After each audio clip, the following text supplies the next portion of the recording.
अगर आप सब भी कहानी युग में आप सबका स्वागत है। अब आ ही गए हैं तो हमारे कहानी युग चैनल को सब्सक्राइब करें और बेल आइकन प्रेस करें ताकि आप रोज रोज कहानियों का मजा लें। आज की कहानी है महादेव और उनके अनोखे भक्त की, जिसमें महादेव ने मांगी भिक्षा अपने अनोखे भक्त के लिए। रामपुर गांव में एक शंभू नाम का ग्वाला रहा करता था। उसकी 2 गाय थी जिसकी वो बहुत सेवा करता था। उनसे जितने भी दूध मिलते थे कुछ दूध के वह खीर बनाकर महादेव को भोग लगाया करता था और पूरे गांव में प्रसाद के तौर पे बांटता था और बाकी के दूध वह महादेव को रोजाना अर्पण करता था। उसे ऐसा करते हुए रोज उसका दोस्त श्याम उसे देखता था। एक दिन की बात है, श्याम ने शंभू से कहा, शंभू ऐसा कैसे चलेगा? तुम्हें तुम्हारे घर के लिए कमाना भी तो पड़ेगा। तुम रोजाना सिर्फ महादेव की भक्ति ही करते हो, तुम एक काम क्यों नहीं करते? तुम्हारी गाय जो तुम्हें दूध देती है उसमें से कुछ हिस्सा महादेव के लिए रखो और बाकी के बचे हुए दूध को तुम गांव में बेचकर अपना जीवन यापन आराम से कर सकते हो। इस पर शंभू श्याम से कहता है, श्याम भाई, मुझे इसकी क्या जरूरत है? मैं जो रोजाना औरों के ग्वालों के गायों को चराता हूँ उससे मेरा जीवन यापन हो जाता है। मुझे मेरा पूरा जीवन महादेव की भक्ति में ही व्यतीत करना है। महादेव मेरे आराध्य है, वो जानते हैं मुझे किस हाल में रहना चाहिए और वह उसी हाल में मुझे रखेंगे। जिस हाल में वो मुझे रखेंगे मुझे उस हाल में रहना मंजूर है। ऐसा कहकर वह हमेशा श्याम की बात को नजरअंदाज कर दिया करता था और इसी तरह वह महादेव की भक्ति में गुम रहा करता था। उस मंदिर के रहने वाले पंडित भी शंभू की इस भक्ति को देख बहुत मोहित हुआ करते थे। उन्होंने शंभू से कहा, शंभू, तुमने तो यही सही कहा कि जिस हाल में तुम्हें महादेव रखेंगे तुम्हें उसी हाल में रहना मंजूर है, पर यह भी तो सही है कि महादेव अपने भक्तों को कर्म करते हुए देखना चाहते हैं, तो तुम कर्म कर कर अपना धर्म क्यों नहीं निभाते हो? इस पर शंभू कहता है, मैं गायों को चराकर घर में जितनी जरूरत है उतना पैसा देकर अपना फर्ज पूरा करता हूँ। बाकी मेरे लिए मेरा धर्म और कर्म दोनों महादेव की भक्ति ही है। इस पर गुरुजी भी कुछ नहीं कह पाते और मन में सोचते हैं, यह तो बहुत ही पक्का भक्त है, इसे समझाने के लिए शायद स्वयं शिव जी को नीचे आना ही पड़ेगा। एक दिन बहुत तेज बारिश हो रही थी गांव में। उस वजह से शंभू सुबह से गैया चराने भी नहीं जा पाया था और उसकी कुछ कमाई भी नहीं हुई थी उस दिन, और वह मंदिर भी जाकर शिव जी को दूध नहीं चढ़ा पाया था। वह मन में सोचता है, क्या मैं बिना खाए रह लिया इतनी बारिश होने के बाद भी? नहीं ना, तो मैं शिव जी को दूध चढ़ाने क्यों ना जाऊं? वह बिना दूध के कैसे रहेंगे? मुझे दूध चढ़ाने जाना ही होगा, मुझे उन्हें दूध अर्पण करना ही है। यह सोचकर वह इतनी तेज बारिश में भी महादेव पर दूध अर्पण करने के लिए निकल पड़ता है। दूध अर्पण होने के बाद वहाँ पर गुरुजी शंभू को मंदिर में देख लेते हैं और कहते हैं, शंभू, इतनी तेज बारिश में भी तुम यहाँ दूध चढ़ाने आए हो केवल महादेव को?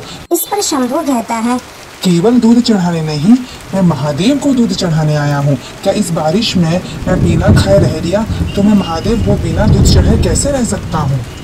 इतने में बारिश भी रुक जाती है और गुरुजी को शंभू की भक्ति बहुत अच्छी लगती है और वह शंभू से कहते हैं, शंभू, 2 दिन बाद महाशिवरात्रि की पूजा है, क्या तुम अपने यहाँ से खीर बनाकर लेकर आओगे?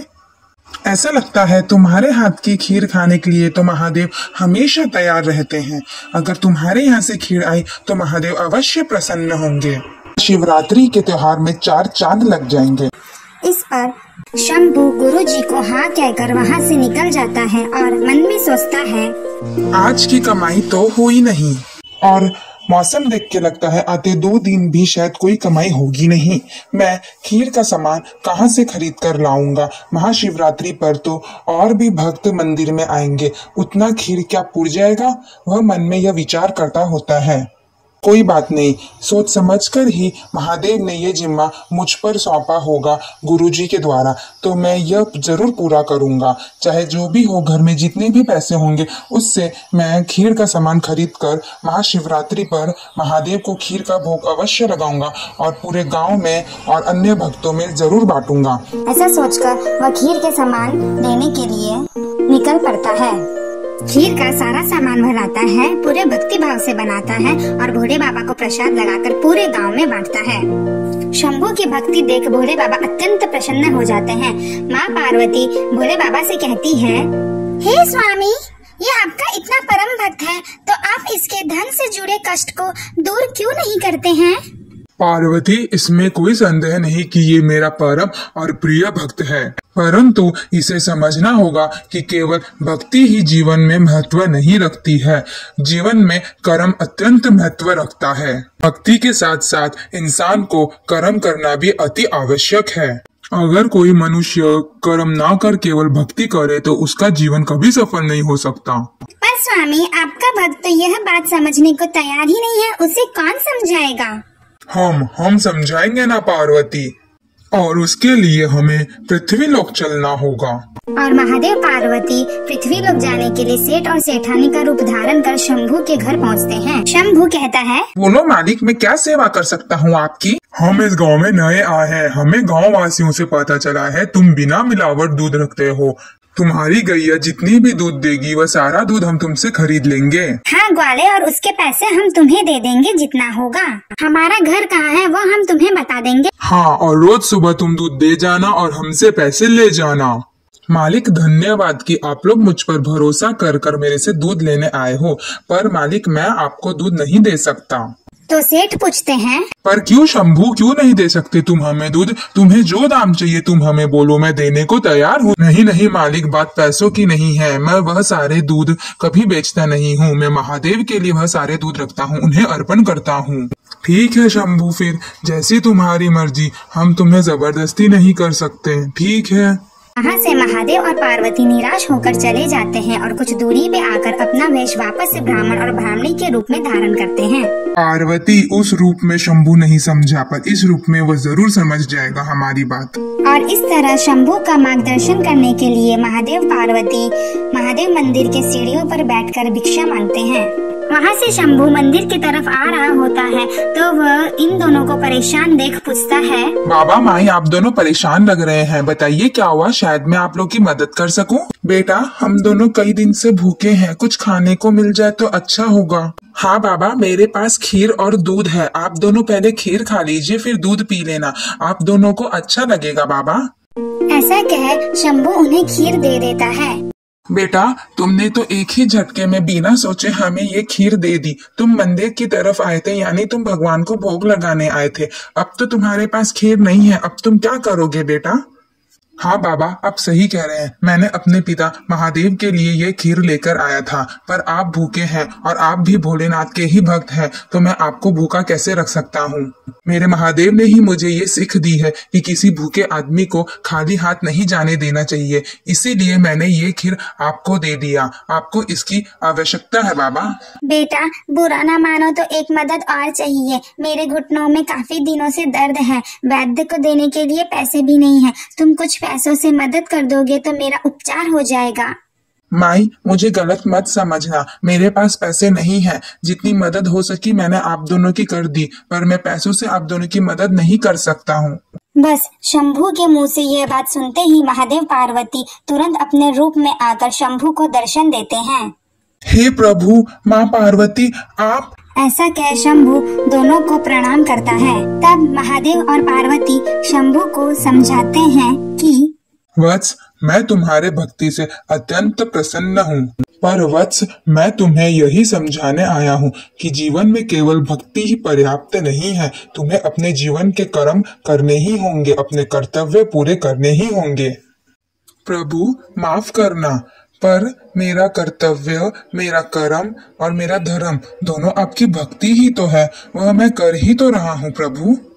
नहीं वत्स, धर्म और कर्म दोनों अलग हैं। तुम धर्म तो पूरी अच्छी तरह से निभा रहे हो, पर कर्म निभाने में पीछे रह रहे हो। यह मुझे अच्छा नहीं लग रहा है। तुम एक गृहस्थ जीवन में रह रहे हो, तुम्हारा घर और परिवार भी है, उसके तरफ भी तुम्हारी कई जिम्मेदारियां बनती है जिसे तुम्हें पूरी करनी चाहिए। और बस तुम्हें यही समझाने के लिए मैंने दोनों रूप धारण किए। तो पहले तुम्हारे दरवाजे पर सेठ सेठानी आए थे, वह भी हम दोनों ही थे। तुम्हें सामने से हम कमाई का रास्ता दे रहे थे, पर तुम उसे स्वीकार नहीं कर रहे थे, जो कि ये गलत है वत्स। और दूसरी बार भी ब्राह्मण ब्राह्मणी के रूप में हम ही थे। तुमने एक भूखे को खाना खिलाकर तुम्हारा धर्म तो पूरा किया, पर जैसे ही माई ने तुमसे पैसों से मदद मांगी तुम नहीं कर पाए।